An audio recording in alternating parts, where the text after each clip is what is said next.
Hello दोस्तों, आज हम लोग लेबनीज़ थ्योरम का एक क्वेश्चन करने जा रहे हैं जो एके ट्यू में 2022 और 2010 पेपर कोड दिया हुआ है। इसमें पूछा गया है if x equal to sine under root y then find y n zero आपको निकालना है। ठीक है, तो देखिए जो भी लेबनीज़ थ्योरम के क्वेश्चंस होते हैं उनमें क्या करना होता है, सबसे पहले तो y की वैल्यू x के टर्म में निकालनी होती है। अगर नहीं दी तो ठीक है, या इधर उधर करके दी है तो हमें y की वैल्यू x के टर्म में चाहिए। उसके बाद फिर फर्स्ट डेरिवेटिव सेकंड डेरिवेटिव निकालने के बाद लेबनीज़ थ्योरम यूज करके n+2th डेरिवेटिव निकालते हैं। फिर दो केस एराइज होते हैं इवन ऑड के। ठीक है, तो चलिए हम लोग 1 बाई 1 चलते हैं। तो x equal to sine under root y दिया है, तो साइन इनवर्स x हमें क्या करना है, y की वैल्यू x के टर्म में चाहिए। तो sine inverse x equal to under root y हो गया, स्क्वायर कर लीजिए तो y equal to sine inverse x का sine inverse x whole square. अब देखिए y की वैल्यू x के टर्म में आ गई, इक्वेशन 1 मान लो। फिर इसका डेरिवेटिव कर लो y1 इक्वल टू y का derivative y1 with respect to x, तो हो जाएगा 2 इंटू साइन इनवर्स x की पावर 1 इंटू इसका फिर डेरिवेटिव करेंगे तो 1 upon under root 1 minus x square हो गया। इसको आप इक्वेशन 2 मान लीजिए। ठीक है, अपान में अगर कोई क्वांटिटी आती है तो उससे हम लोग मल्टीप्लाई कर लेते हैं। तो ये हुआ आपका under root 1 minus x square into y1 equal to 2 sine inverse x। एक या दो बार डेरिवेटिव करने के बाद इसको एलिमिनेट करके y के टर्म में लिखना होता है। ठीक है, तो यहाँ देखिए अंडर रूट x के टर्म अंडर रूट में है, हमें अंडर रूट नहीं चाहिए, x का टर्म पॉलिनोमियल के टर्म्स में चाहिए, तो स्क्वायर कर दीजिए दोनों साइड। तो ये हुआ 1 minus x square into y1 square equal to 4 into sine inverse x का होल स्क्वायर। और साइन इनवर्स x का होल स्क्वायर क्या हो गया, y से रिप्लेस हो गया, साइन इनवर्स x का होल स्क्वायर y हो गया। अब देखिए फंक्शन एलिमिनेट हो गया ना, फंक्शन एक या दो बार डेरिवेटिव करने के बाद फंक्शन इसे एलिमिनेट करना होता है, तो एलिमिनेट कर दिया मतलब y के टर्म में कर दिया। ठीक है, तो x पॉलिनोमियल हुआ, y की पावर y या उनके डेरिवेटिव्स की पावर 1 होनी चाहिए, तभी हम लोग लेबनीज़ थ्योरम लगा सकते हैं।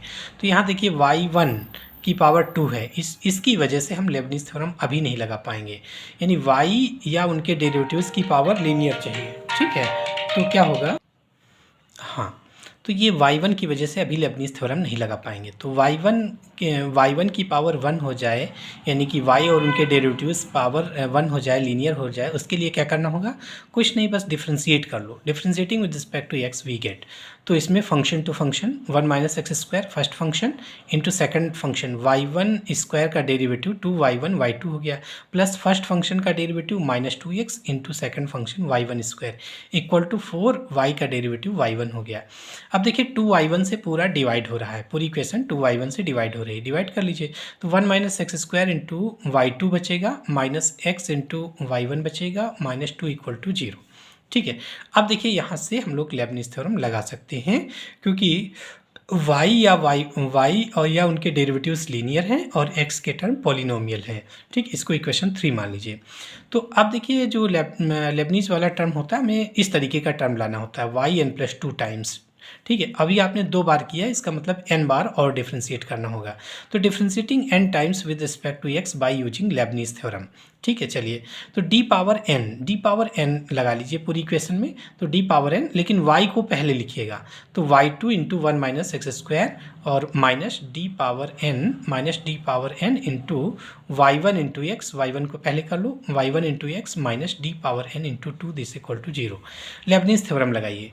लेबनीज़ थ्योरम क्या होती है, तो देखिए फर्स्ट का nth डेरिवेटिव यानी dny2 into second function as it is. ठीक है, into second function as it is. क्या होता है लेबनीज़ थ्योरम कि dnu into v plus nc1 d power n minus 1 u into d v plus nc2 d power n minus 2 into u into d two v plus dot dot, है ना, ये Leibniz theorem होती है। तो हमें ये Leibniz theorem लगाना है, तो dny2 लिख लिया, ठीक है, इनटू सेकंड फंक्शन ये लिख लीजिए। फिर अगला टर्म देखिए इसी से मिलेगा आपको, अगला nc1 कोफिशिएंट तो पता है, nc1 nc2 ऐसे बढ़ता जाएगा, तो nc1 और फिर आगे क्या होगा, इसका एक डेरिवेटिव घटा लो, आगे लिखने के लिए, एक डेरिवेटिव घटा लो तो D power n minus one y two, d power n minus one y two into इसका डेरिवेटिव करके लिख लीजिए। तो इसका डेरिवेटिव किया कितना हुआ -2x, यहाँ हो गया। अब इससे हमको अगला टर्म मिलेगा तो प्लस NC2, इसका डेरिवेटिव फिर घटा लो एक, तो कितना हुआ dn minus two y two into इसका डेरिवेटिव करके लिख लीजिए तो -2 आ गया। आगे वाले टर्म में जब इसका डेरिवेटिव करोगे तो 0 आएंगे, यानी आगे के सारे टर्म 0 हो जाएंगे। सेम लेबनीज थ्योरम इसमें लगाइए इस वाले टर्म के लिए। तो देखिए पहले के लिए आपने लिखा D N Y one into X plus N C one into D power, इसकी एक पावर घटा लो तो D power n minus one Y one into इसका डेरिवेटिव करके लिख लो 1, फिर अगले टर्म में इसका डेरिवेटिव 0 हो गया। ठीक है, फिर 2 का तो फर्स्ट टाइम डेरिवेटिव ही 0 हो जाएगा। ठीक, अब देखिए इसको लिख लीजिए सही से। तो इसको क्या लिख सकते हैं, ये दोनों ऐड कर लीजिए, इसकी पावर और इसका सफिक्स ऐड करके y के सफिक्स में लिख लो तो कितना हो गया yn प्लस 2 हो गया into 1 minus x square plus NC1 की वैल्यू n होती है, ऐड करो तो कितना हुआ n minus one plus 2 n plus 1 हो गया, yn प्लस 1 हो गया इंटू -2x प्लस NC2 की value n minus one upon 2 factorial होती है। इसको देखिए n माइनस 2 प्लस 2 कितना हुआ n, सो yn आ गया ये इंटू -2 माइनस, इससे माइनस ब्रैकेट खोलते चलो तो ये क्या हुआ yn plus 1 into x minus yn plus 1 into x. इसमें देखिए माइनस ब्रैकेट खोलो, NC1 की value n, so minus n into इसकी पावर में देखिए n माइनस वन प्लस 1 कितना हुआ yn हो जाएगा, दिस इक्वल टू 0।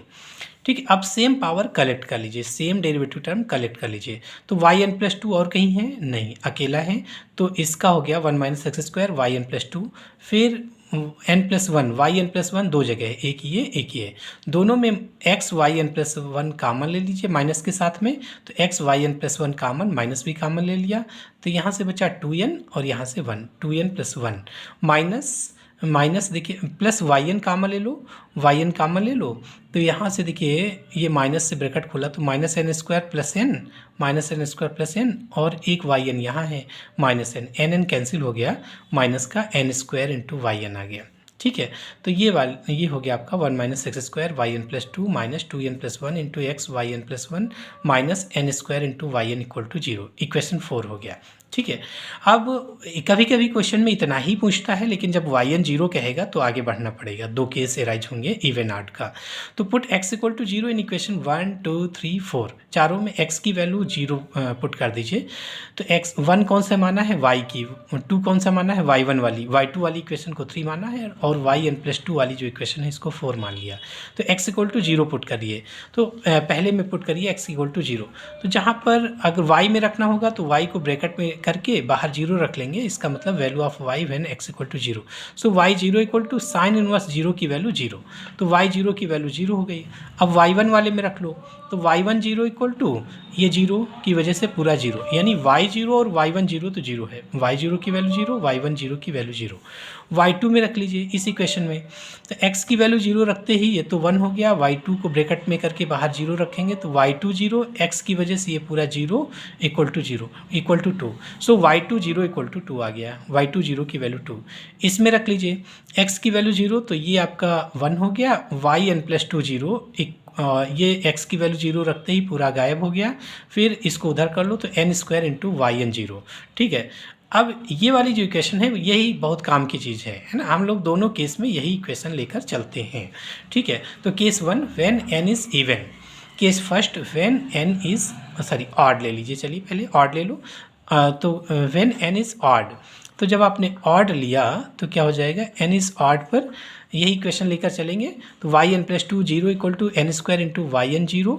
अब n की जगह n माइनस 2 पुट, ये हमें yn मिल जाए तो n की जगह क्या पुट कर दें, n माइनस 2, फिर n माइनस 2 पुट करो n की जगह पे, n minus 2 n minus 4 n minus 6 dot dot 3 1 तक जाएंगे, ऑड है तो 3 1 तक जाएंगे, इवन है तो 4 2 तक जाएंगे। वी गेट, चलिए रखिए इसमें n की जगह पूरे में n की जगह n माइनस 2 रखो तो ये बन गया आपका yn 0 equal to n minus 2 का whole square yn minus 2 0, n की जगह n माइनस 4 रखो इसी में तो ये बन जाएगा Y N minus 2 0 equal to N minus 4 का whole square into Y N minus 4 0, N minus 6 रखिए एन की जगह, तो Y N minus 4 0 equal to N minus 6 का whole square into Y N minus 6 0। ठीक है, डॉट डॉट जब आप 3 रखोगे तो 5 आएगा, Y 5 0 equal to 3 square into Y 3 0। जब आप 1 रखोगे तो Y 3 0 equal to 1 square into Y 1 0। 10 Y N 0 की वैल्यू क्या हो गई, इनका प्रोडक्ट कर दीजिए, बाद में y1 आ जाएगा। कैसे, y2 0 की वैल्यू ये वाली उठा के यहाँ रखोगे तो ये इंटू ये आ गया, फिर y4 की वैल्यू ये रखोगे ये, तो ये इंटू ये आ गया। इस तरीके से लास्ट तक जाएंगे तो ये जो फैक्टर पहले वाले हैं इन सब का प्रोडक्ट y1 तक। तो 10 yn 0 इक्वल टू इस yn 0 की वैल्यू क्या हो गई, yn 0 इक्वल टू ये फैक्टर इंटू ये फैक्टर इंटू ये factor dot dot 3 square into 1 square into y1 0। ठीक है, तो n माइनस 2 का होल स्क्वायर, n माइनस 4 का होल स्क्वायर, n माइनस 6 का whole square dot dot 3 square into 1 square, 3 square into 1 square into y1 0, और y1 0 आपने 0 निकाला है तो 0 मल्टीप्लाई करते ही पूरा 0 से जो टकराया 0 हो गया, yn 0 equal to 0। Case 2 when n is even के केस में फिर वही इक्वेशन लेंगे, ये इक्वेशन दोनों के केस में लेंगे। तो क्या होगा कि यही इक्वेशन लेते हैं और यही वैल्यू पुट करनी होती है। इवन के केस में यहाँ 4 2, इसका मतलब ये सब इतना पार्ट कॉमन होता है, इतना पार्ट कॉमन यहाँ चेंज होता है, इसकी वजह से ये चेंज होगा, बाकी एज इट इज़। ठीक है, तो क्या हुआ, n की जगह n माइनस 2 रख लो, फिर n माइनस 4 रख लो, n माइनस 6 रख लो, 4 2। ठीक है, डॉट डॉट वी गेट, तो क्या हो जाएगा, जब आप n माइनस 2 रखोगे तो ये क्या बन जाएगा, Y N 0 equal to n minus 2 का whole square into Y N minus 2 0। फिर n माइनस 4 रखोगे n की जगह तो n माइनस 2 का 0 equal to n minus 4 whole square into Y N minus 4 0। n minus 6 रखोगे यहाँ पे तो Y N minus 4 0 equal to n minus 6 का whole square into Y N minus 6 0 dot dot Y 6, जब आप 4 रखोगे तो Y 6 0 equal to 4 square into Y 4 0। जब आप 2 रखोगे तो ये क्या हो जाएगा, Y 4 0 equal to 2 square into Y 2 0। ठीक है, 10 वाई एन 0, ये वाई एन 0 की वैल्यू फिर क्या हो जाएगी, ये सब मल्टीप्लाई कर लो यहाँ तक, यानी L बन जाएगा, ये सब L में जो आएगा सब मल्टीप्लाई कर लो। तो कितना हुआ, ये फैक्टर इंटू ये फैक्टर इंटू ये factor into 4 square into 2 square into Y 2 0। तो देखिए n माइनस 2 का होल स्क्वायर, n माइनस 4 का होल स्क्वायर, n माइनस 6 का whole square dot dot 4 square into 2 square into Y 2 0। Y 2 0 की value क्या आई है, 2, वाई 2 0 की वैल्यू 2 आई है। बस ये आंसर हो गया। तो हम लोग इवन और आड के केस में वाई एन 0 की वैल्यू बताते हैं। जब आपसे क्वेश्चन में पूछा है ना कि फाइंड वाई एन 0, तो वाई एन 0 की वैल्यू हमेशा हम लोग इवन आड दो केस में बताते हैं। ठीक है, ये क्वेश्चन कंप्लीट हुआ। इस तरीके के और क्वेश्चन देखने के लिए डिस्क्रिप्शन बॉक्स में जाइए, वहाँ पर ऐसे AKTU में आए हुए क्वेश्चंस की लिंक है, उन पर जाकर बाकी क्वेश्चंस देख सकते हैं। Thank you.